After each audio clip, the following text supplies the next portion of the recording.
On top of that, you've got to supply them nicotine patches because it's part of European human rights. You've got to give them this, you've got to give them that. So think of the budget, think of how much the budget's costing.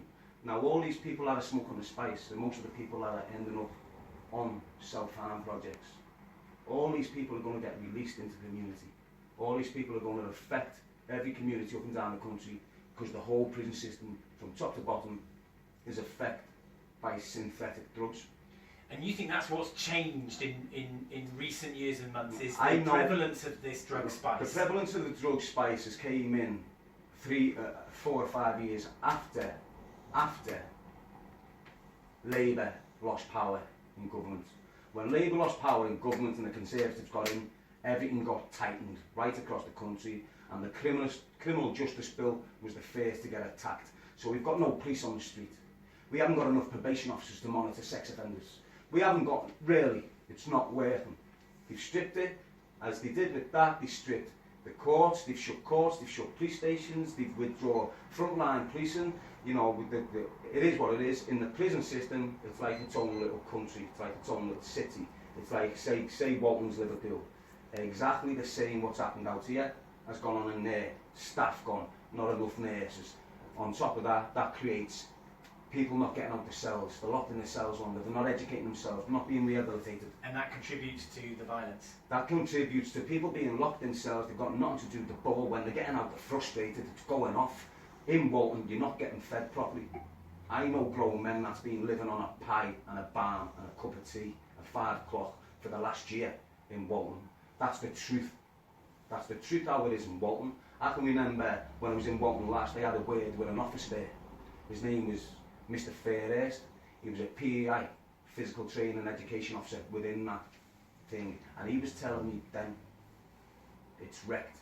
The budget's cut. You can see it.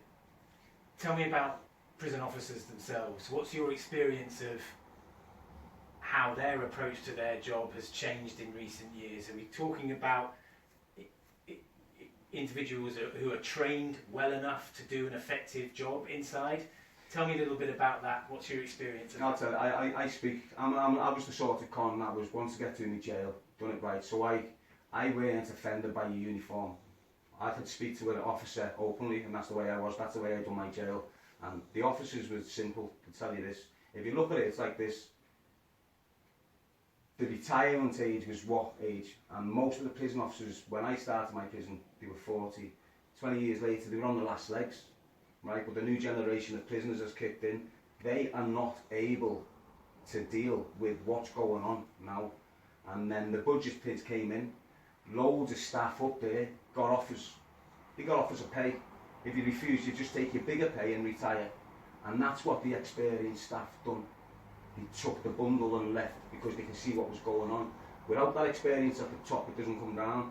So what you've got now is you've got young staff, easily conditioned. They're raised in the city, the prison they're patrolling.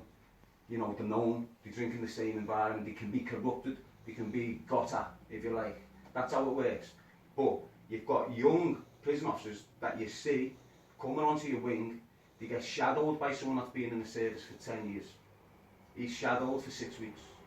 He's learned what to do by an experienced fella. That experienced fella's gone now. Yeah? So you've got this fella that's been on the wing now for 3-4 months. You've got a new officer coming in who's shadowing this officer that's been working for 4 months, and he just hasn't got a clue. He's getting manipulated to death. He's getting deceived. He's getting controlled as man, because that's what it is in prison. It's all psychological. That's how you get across. It's all psychological. So the prisoners are in charge? Yeah.